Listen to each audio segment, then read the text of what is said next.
Hello, everyone. I'm Jeannie Walters. It's Friday, and that means it's another Ask Me Anything live webinar here from Experience Investigators. We hope you're doing well. Today, we're going to be talking about one of my favorite topics, micromoments. Micromoments are moments along your customer's journey that can either build or erode trust. They're very easy to overlook, but they have power when you don't. And that's what we'll be talking about today. So as you join us, please let us know in the comments where you're joining us from. And if you are able to tell us about Halloween where you are. One of the things that I'm looking at is what is the most popular uh, Halloween costume you think? And I think the popularity of Squid Game means that we're going to see a lot of costumes around that. As always, we have David Hornreich, our Director of Marketing, with us. Hello, David. Hello, hello. And I paused there because I got a little error message. So I want to make sure we're looking at that. I'm not sure if we're actually going everywhere we want to go right now. So we'll look into that right now.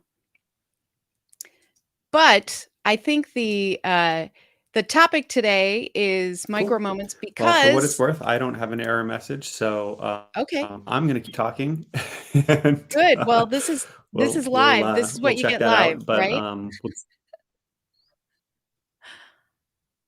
All right. We are off to a great start. Everybody, wherever you're joining us from, please let us know in the comments. Today, we're going to be talking about micro moments and how to make sure you don't overlook them and the power of what happens when you are able to really focus on micro moments in your customer's journey. So, for those of you who don't know me, my name is Jeannie Walters. I am the founder and CEO of Experience Investigators. At Experience Investigators, we help organizations create meaningful customer experiences that drive businesses forward. We do this with enlightened leaders like you, people who are focused on customers, understand the value of customer experience, and understand that there's real return on that investment. We love hearing from you. Please reach out on LinkedIn or wherever you are.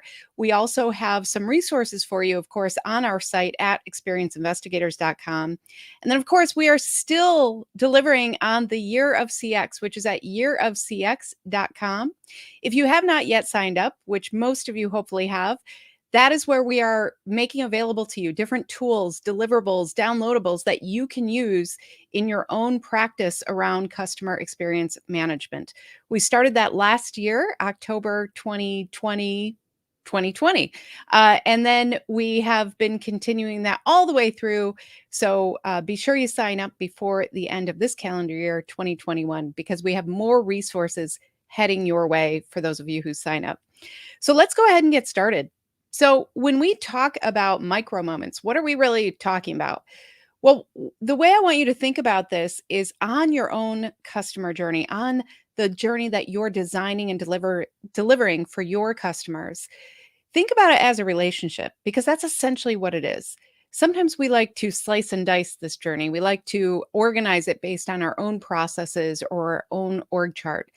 But what's happening with and to the customer is actually very much about these little moments along the way. Think about how many times you've been a customer and you've been happy with the products, you've been happy with the service, and then something goes a little wrong. Something stands out to you, something that maybe you think, well, they could have tried harder on this. This isn't what I expected. All of those little moments that don't necessarily push you out the door as a customer, all those little moments are what we're talking about. They either build or erode trust. Those moments where you think, wow, this is a really thoughtful detail that builds trust. When you have that moment where you think, this isn't really living up to the brand that I know, that's a moment that can erode trust. But this is all about the journey of a relationship. And like any relationship, these moments, they're easy to overlook. They're easy to neglect. They're easy to think, well, it's enough. It's good enough. And what I want to challenge you with today is really considering how can we invest in these moments along the journey so that we have these opportunities to build more trust. so that we have these opportunities to help somebody feel even better about taking that next step in the journey with us. Sometimes I call these the meh moments. These are the moments that we think, oh, they're fine. Customers might even say, it's fine. Maybe it's because that's the way it's always done in your organization or in your industry. But I would, again, challenge you to look beyond that and think, how can we make these just a little better for our customers? We're going to be focusing on 3 areas that I think are really opportunities to invest in these micro moments today. So these are commonly neglected micro moments in your customer's journey. The first one is what I call the whatever welcome. This is when we move from a prospect to a customer and we kind of treat it like same old, same old. We do this every day, customer. And then the punitive invoice or payment. One of the most regular ways that we communicate with customers is actually invoicing, and yet we don't often associate that with an actual touch point along their journey. And then the drifting customer moments. This is about those customers who aren't telling us in their feedback that they're about to leave us, but they're already starting to think about it. And so how can we make sure that we're paying attention to all of these moments in the right way? So the first one I want to talk about is this whatever welcome. A lot of customer journeys and a lot of customer organizations, frankly, we invest and we're told to invest and we are expected to invest in getting customers in the door. We spend a lot of money, a lot of resources. We staff up around sales, around acquisition, around marketing, around getting those customers to be aware of our brand. And we spend so much energy and time there that we create a really great experience a lot of times. That journey for the customer, especially because there's nothing they have to do, that's a great journey for them. And then finally, they decide, you know what? I'm going to commit to this. I'm going to become a customer. And however that looks, in B2C, it can be a simple transaction. In B2B, sometimes that can take weeks, months, or even years. And once they get there, what happens is all that effort, all that attention in that acquisition phase kind of disappears. It dissipates. Suddenly, they're not allowed to call their salesperson anymore. Suddenly, they're not getting those wonderful deals that new customers get. And what happens is they become a customer after making this decision. And we kind of say, yep, you're a customer now. Check. And we don't really spend any time celebrating with them, thanking them, making sure that they are really part of something that they feel good about as well. And if, again, we think about this as a relationship, think about it as that moment when you want to feel appreciated. They have decided to commit. And so if we don't treat this as a bigger moment, then we're missing an opportunity to really celebrate with the customer and thank them in a way that will be memorable, that will make them feel great about the experience. And, the bookend rule, which is people don't always remember everything, the peak moment rule, peak end rule. Thank you. There I go. So the peak end rule is this idea that we don't remember every single piece along a journey, but we do remember the peaks, things that either affect us emotionally, or we remember the beginning and the end. So if we want to start this relationship well, we want to celebrate that moment. We want to make sure that we are acknowledging that customer and thanking them and welcoming them in a bigger way than maybe we are today. The other little asterisk I want to say here is that we still need to make it about them.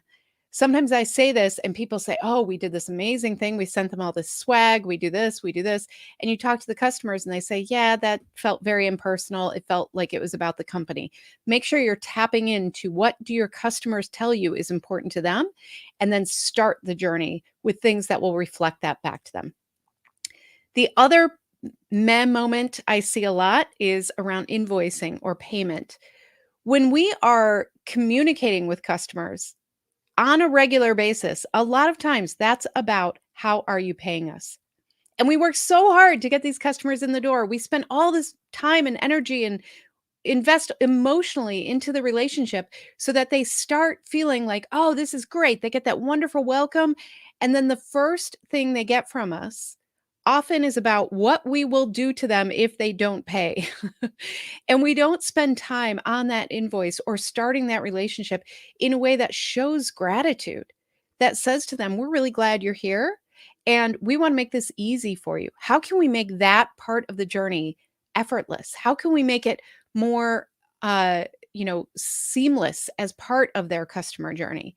Because a lot of times the language that we use in that invoicing and payment process is totally different than the language that they've become accustomed to as our brand. We have to do a better job aligning that. Now, I know some of you are thinking, hang on, we need to put all that stuff in there because legal and finance and compliance, we need to say all of that stuff. Absolutely, we do. But it doesn't mean you can't say the other things. It doesn't mean that you only have to have that punitive language in there.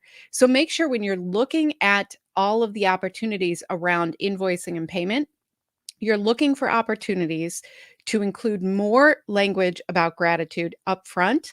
And then what happens when they actually pay that bill? Do they get a kind of transactional feeling confirmation?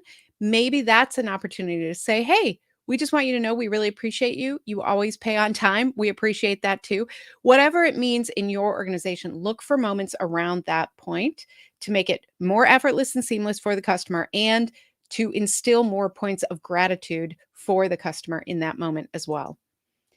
And then we want to look at these drifting customer moments. So what I mean by that is this is the drifting customer, because there are so many places where we act like this is all or nothing. We act like customers are either extremely loyal and way into our brand, or they are not there at all and they're exiting. And so when we are looking at how do we understand that messy middle, that's where I really want to focus because there's so much opportunity there. When we are looking at feedback, for instance, are there phrases we should be looking for? Are there things that are all about, I'm feeling like this isn't as easy as it used to be? Things like that. When we hear phrases that are about comparing what it was like before and what it was like now, we can pretty much guarantee that that customer is starting to look around at your competitors. They're starting to think, this is not what I want it to be anymore. And I'm not willing to put in more effort. So I'm going to look where I can do this with less effort on my part. So those types of phrases can be very, very powerful. The other thing to be aware of is that if we are saying, hey, new customers, we've got all these amazing deals for you. Come on in. I'm going to send postcards to every single person on my mailing list and tell them about this great deal. And then our current customers call in and say, hey, I want this deal too. And we say, oh, that's just for new customers. Sorry. That is a moment where we are literally closing the door, maybe not slamming the door, but we are slowly closing the door on that customer and saying, sorry, you can't come in here. It's only for new customers. It is a terrible way to treat your loyal customers. So make sure if you do have those marketing deals available, you have a plan of action for what will you do if you get that call from a loyal customer? Are there other things you can offer loyal customers? Or can you offer the same deal to everybody? Can you make sure that you are providing the same customer experience consistently throughout? So really think about what would cause somebody to drift, because that's what leads us to really discovering these micro moments. These micro moments, again, don't push somebody out the door in one incident. What happens is it chips away, it erodes the trust throughout the customer journey until finally somebody says, you know what? This is one too many. I'm done. This is happening over and over and over again, or I just don't feel valued. I don't feel seen as a customer. I don't feel recognized. All of those things add up to somebody leaving you for the competition. So think about micro moments throughout your customer journey and start looking for places where maybe the customer is overlooked, maybe they're neglected.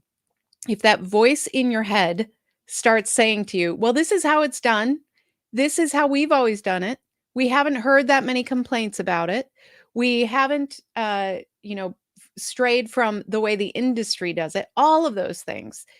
Then shut that voice down because that's telling you excuses. And what we want to do is stand up for our customers and make sure that we are advocating for them wherever we can. These micro moments are an opportunity to do that.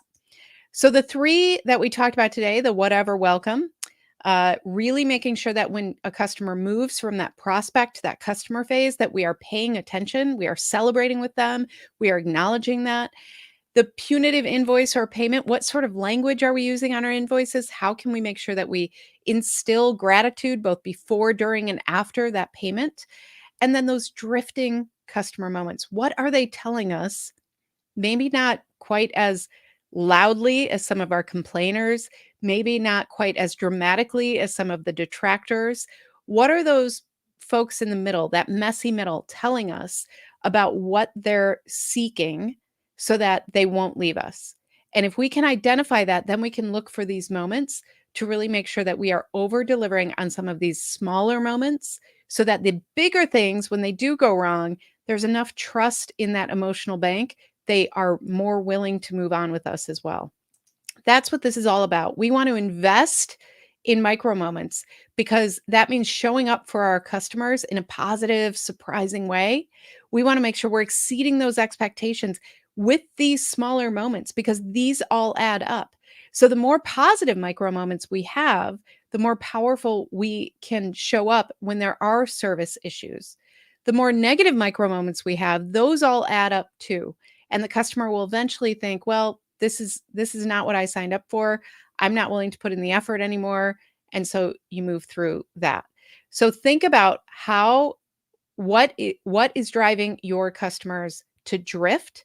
Look for that feedback, drill into that, and look for these micro moments in your own customer journey so that you can improve things along the way in many, many more positive moments. So at this point, I would love to hear questions. I would love to understand what are the micro moments you're dealing with, you're grappling with, and hear from you. So David, do we have questions? Well, Jeannie, first off, I know you were talking about Halloween and Halloween costumes at the top. I've decided with how glitchy my internet connection is that my Halloween costume this year is going to be Max Headroom. Nice. Oh wow, that's a throwback reference. That's a reference that Yeah, hopefully Generation Z will somebody have here no is idea. old No enough to idea. get. Yeah, um, that's a good one. I that yeah, would be really funny if you could actually create a Halloween costume of a frozen Zoom yeah, situation. That would yeah. be pretty epic. The Yeah, I Halloween beach ball. I think, I'm expecting a lot of trick-or-treaters with Squid Game Hmm. outfits, Hmm. and, right now, my high school senior is working on a, bonus candy game show. So if you're in Oak Park, Illinois, you might, get some bonus candy if you can answer some trivia. Wow, I like Yeah, that. yeah, and he's got categories and the whole thing, so That's awesome. Well, I want to say hi to Thais, hi to Olotoye joining Yes, us today. hello. Everybody else that's here, thank you for joining us and get those questions in. Um, I want to start with a question from myself, Oh, boy. selfishly. Jeannie, you first talked about micro moments close to 10 years ago in your Mhm. TEDx talk. I'll throw a link to that in the chat if anybody wants to watch that. Back then, you called them micro engagements. Micro And in I'm interactions, actually, but then they micro, titled it micro engagement, so it's all yeah, very that's right. confusing. That's right. Clearly, like the nomenclature was still being worked out at that point. Yes. I'm curious, how have you observed micro moments change Mhm, over the last decade? How have you seen companies have more awareness of them? mhm. How Yeah. has the landscape changed? Great question. Yeah, I mean, a big one that I talked about in that TEDx talk was around error messages and things like that, and at the time, a lot of the digital touch points were still being handled by programmers. They weren't really seeing it as customer-facing communication. And so that's where a lot of those tricky error messages and 404 pages and things like that landed because they were being written by programmers based on kind of the reality of the situation, but not necessarily in a way that could move the customer forward. And so that definitely has changed. I think the language around error messages, any sort of digital hiccups it's gotten so much better. So that specific micro moment, I think organizations now are aware of and really trying to do a better job. There are still too many error messages that don't do anything for the customer, meaning that they say exactly what's wrong and that's it. and they don't tell the customer how to fix it. They don't tell the customer how to move forward. They don't tell the customer if, none of this applies, here's what you do. I still see way too many error messages like that. So that part hasn't necessarily changed, but the actual language of it has gotten better. And then the other thing that I think has totally changed in the last 10 years are, the way we use mobile phones and the way that we have in-app experiences now, and different ways to interact. And so what happens is we create these really amazing experiences, like, you can use our app to do XYZ. But if we're not considering that as part of the bigger customer journey, and not considering things like what would happen if a customer gets to this point and needs some help, or what if they want to hop from this app to that platform, if we don't think through those very human experiences, then we miss opportunities for micro moments, because then we are looking for things like, how do we make sure that we announce how to do that in an easier way for the customer? Or how do we make sure we react to in-app experiences in a different way? So that part, I think, is still evolving as well. But I think that, a lot of barriers have come down in the last 10 years. The fact that I'm talking to people all over the world live right now is something that we couldn't really do very easily 10 years ago. This was not accessible to many of us. And so I think because of the barriers coming down, and because there's more transparency and visibility, we are seeing that organizations really understand that every moment matters. Every single moment along the journey matters.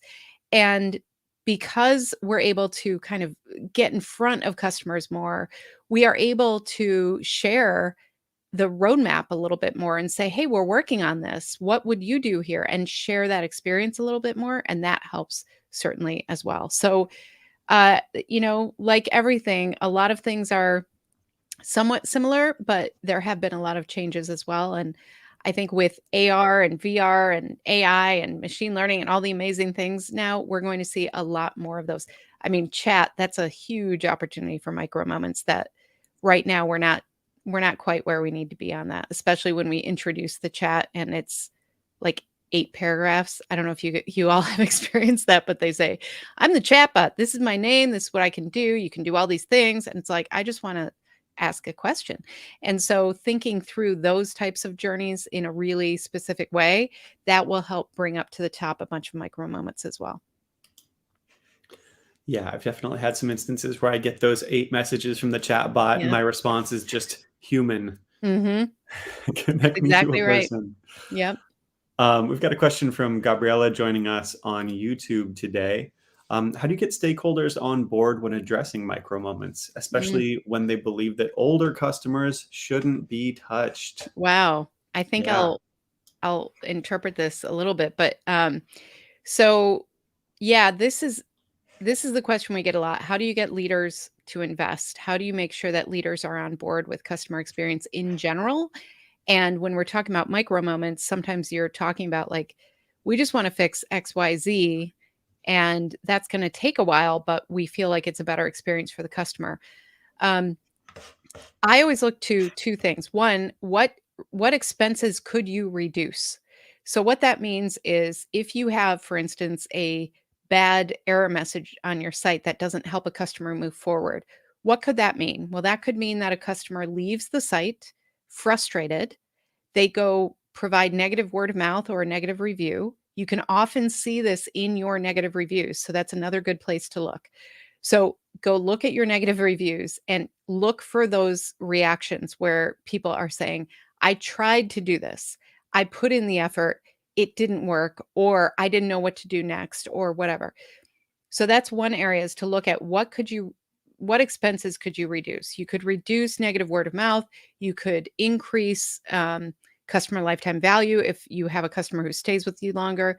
You could also reduce service calls. Look at what happens when a micro moment goes wrong. Somebody might have to contact your contact center. Somebody might reach out to that chatbot. All of those things cost money. And so looking for how to reduce expenses is one way to make a really strong argument for this. The other is, if you have a customer experience mission statement, I think I say it every week. If you have that, then you can say, you know what, this is not living up to our mission. We agreed this is our mission for our customers. This micro moment is not living up to that. I want to fix it on behalf of our customers.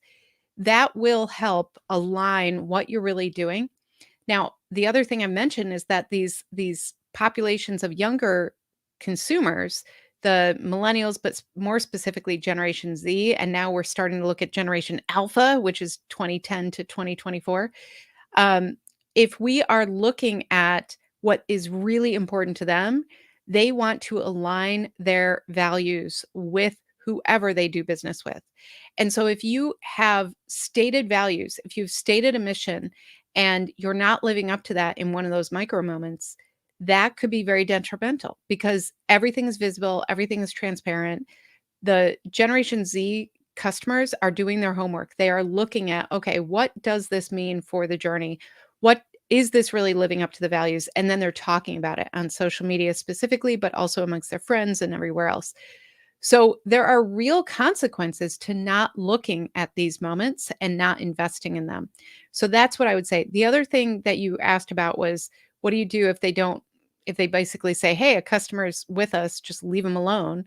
Um, that's another area where I think look for the drifting comments. Look for in your feedback, what are older, more loyal customers telling you about, this isn't exactly what I expected. Sometimes what I like to do, and this is a little backwards, but I will talk to customer experience leaders and they'll say, oh, you don't understand. Our service group is fantastic. You should see the feedback we get for our service people. And you look at the feedback from the contact center, from the CSAT transactional surveys after somebody has a service call, and they're right. Like these people are rocking it. They're doing a great job. But why are they getting these service calls? And sometimes what you can read between the lines or even see in this feedback is a customer saying, I was ready to leave you. I was very frustrated. I was upset. Any sort of emotional cue like that. And then they'll tell you, like, oh, this person did an exceptional job. She really helped me. I feel much better. But that was a service recovery moment. So, what that tells you is that for every person who calls into the contact center with that issue at that level of frustration, there could be 25, 100 more people based on your numbers who aren't calling. They are just getting frustrated and they are just leaving.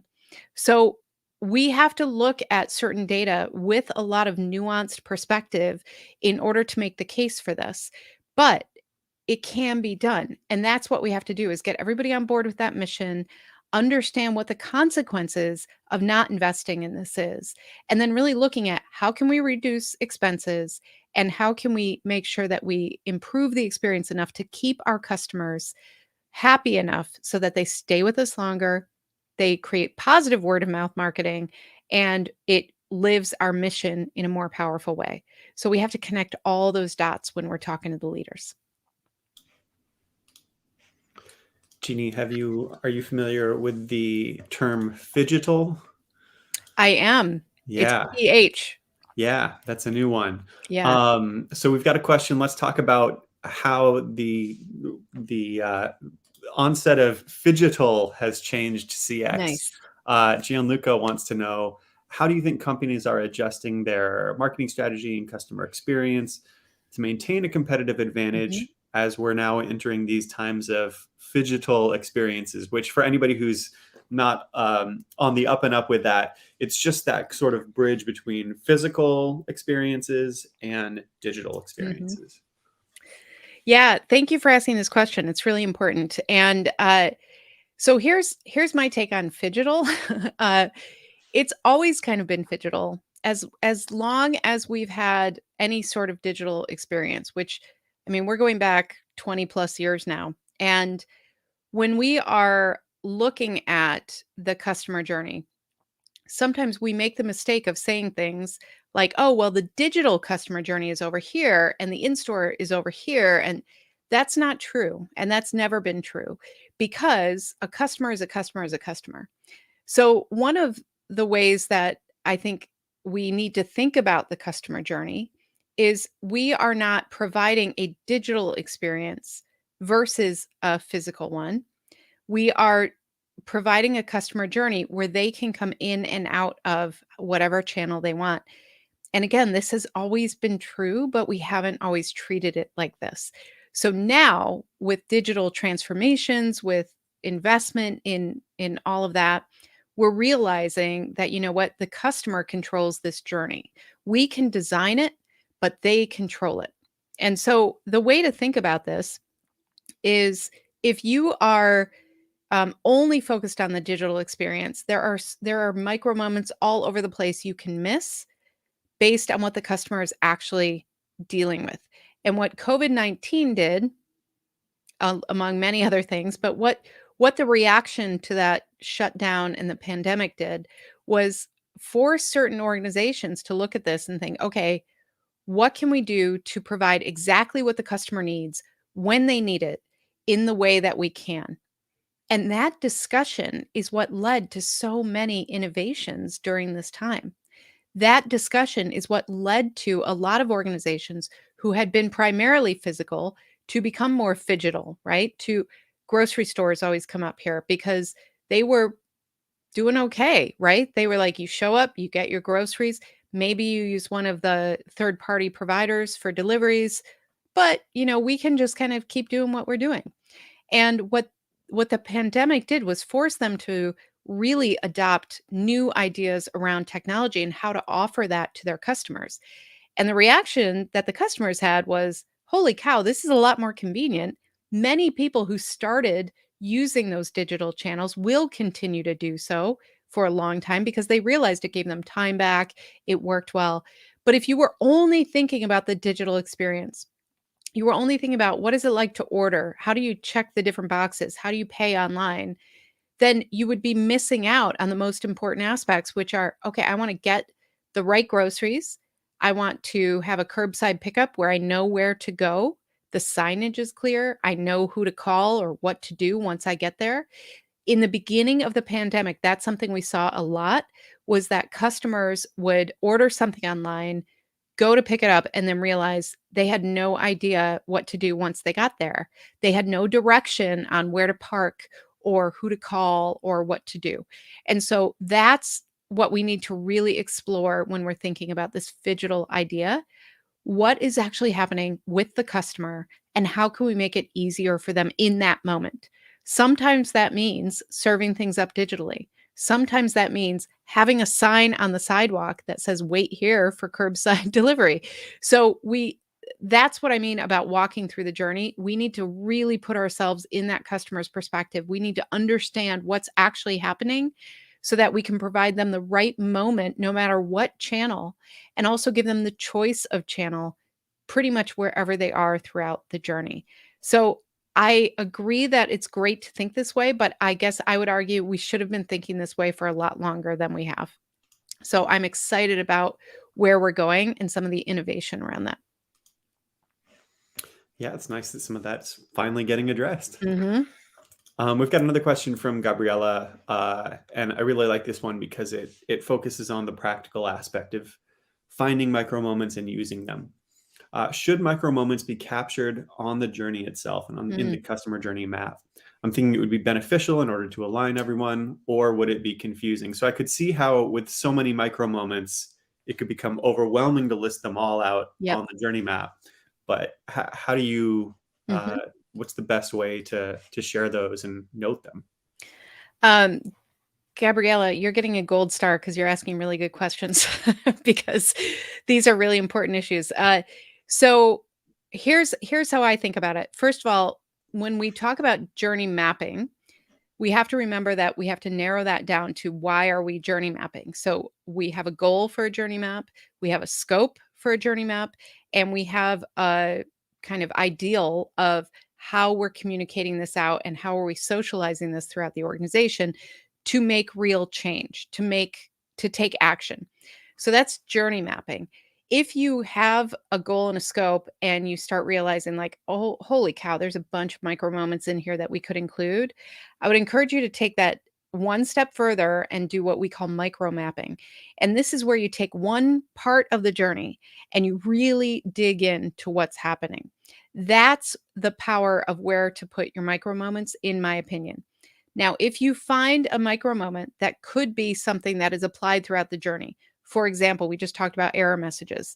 If there is a common error message that you find when you are really digging into one part of the journey and it's a micro moment, if you know that that can be applied throughout the rest of the journey, then of course you want to take the right action and include that throughout the whatever actions you're taking around the journey. But for the most part, it can be too much for an actual journey map. And that's why I like this idea of micro mapping. Micro mapping can be super small. We've done this for things like, what's it like for somebody to call into a service center at a busy time and ask a simple question? What does that journey look like for the customer? So you can get very narrow in micro mapping. You can also think about it more, just like what we were talking about. Micro mapping could be something like, okay, I've ordered my groceries online. What is it like to pick up my groceries? And just narrow in on that and really go through every single touch point and every single interaction that can happen. And that's where you'll start uncovering those micro moments. So it's a little bit of a judgment call. How much do you want to share out? What's most important? Does it align with the goals of that journey mapping exercise? Are you trying to prove something? All of those things. But the way to find these, in my opinion, is to go deep on those micro mapping moments. And the way to find those are really looking at where are those pain points that we know about, where are those unknowns that we know about, and what do we need to know more about so that when you're looking at the overarching journey map, you say, oh, this, I'm going to flag this for micro mapping. Oh, I'm going to flag this for micro mapping. And then in that process, you'll probably uncover a lot of micro moments too. This is fun. I love micro stuff. Yeah, it is. Um, I've got another great question and comment from LinkedIn. Don't know if you agree, but generally speaking, the good agents do well in creating positive micro moments, Mhm. but this is due to their own personal talent, not because they're encouraged by the company. Mm. This is So, yeah, yeah, how do we take the things that our rock stars do and make those standard across our company? it's like you've heard me talk about this before, David. Um, so yeah, this is what I always say to this because yes, you have people who are doing amazing things on their own because of who they are. And a lot of times this shows up in contact centers. It also shows up in B2B sales specifically. Somebody will say, "Oh, that salesperson, they're so fantastic at what they do, blah blah blah." And then we say, "Oh, that person left. Bummer, we lost a superstar." What I would love is if we look at those superstars and we say, "What are they actually doing? What is their behavior? What are their actions? And how can we turn that into best practices for our organization? How can we train to those skills? How can we make sure that we are hiring people who are aligned with that type of service delivery?" And so when we're looking at those people and we're thinking, well, they're just great at what they do, we want to change that lens a little bit and think, how could we teach others to do that? Um, it is, this is a very human business, and some of what we do is based on who we are, absolutely, and we have to be who we are. And so I understand that some people are going to be more capable than others, but at the same time, I think we miss opportunities.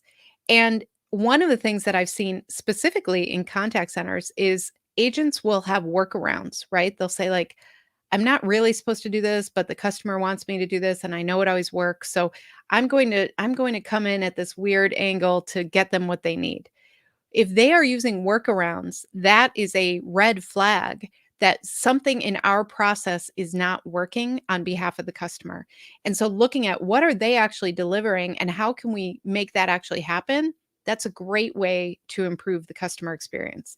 If they are forced to do a lot of research or something, how can we make that easier for them? There are so many different ways to look at what is this person actually doing and how can we either make the back end, the process better for them so they can do their job better, or how can we take what they're already doing or what they're saying, their language, how can we take that and turn that into a best practice throughout our organization and train our employees and hire our employees and reward our employees even for that type of behavior that we know works for the customer. So there are all sorts of ways to look at that. But yes, I agree. Sometimes we overlook the simple things that people are doing just because they are the person doing it. It's just who they are. And we want to look at those behaviors and think, what can we do with this? Yeah. And that reminds me, last week, in last week's session, we did a Q&A and we talked a lot about the employee experience and the customer experience and how empowering your employees and setting them Mhm. up for success can make the customer experience better as well. If you weren't here last week, you can find that on YouTube. If you just search Experience Investigators or Jeannie Walters in YouTube, that will come up. We've got a whole playlist of all of these old videos. But I think that's going to do it for this week. I want to thank everybody for their questions. If you were just observing and didn't have any questions, thanks for being here as well. It's just such a great community, and I really love getting together with everybody every week to have these discussions. It's so great. So thank you. And thank you, David, as always. We had some hiccups in the beginning this week, but we got through it. So That's right. so thank you so much, everybody, for being here and for your wonderful questions and comments. And most importantly, thank you for the work you do on behalf of your customers. Now, you are free to, contact us in all these different ways. Be sure you sign up for Year of CX. Which is at yearofcx.com, because that has many deliverables, downloadables, tools for you. We also have a lot of resources on our site at experienceinvestigators.com where you can find out about just about anything in the blog. Go ahead and use that search function. We've written a lot of articles by this point, so we love to hear from you as well. So let us know if you can't find something, if you want us to talk about something, if you're searching for a specific tool for Year of CX, let us know that right now so we can deliver that for you this year as well. So let us know through all these different ways, Twitter, LinkedIn, however you want to reach out to us. But most importantly, just thank you for everything that you do. By being here with us, you are helping us live the mission that we have of creating fewer ruined days for customers. Because I believe that if we can create fewer ruined days for customers, we create a better world for everybody. So the work you do, and by being here and learning with us, you are helping us live that mission. So thank you so much for being here. We look forward to seeing you another week, answering your questions, and helping you move forward as a CX leader. Thanks again, everybody. See you soon.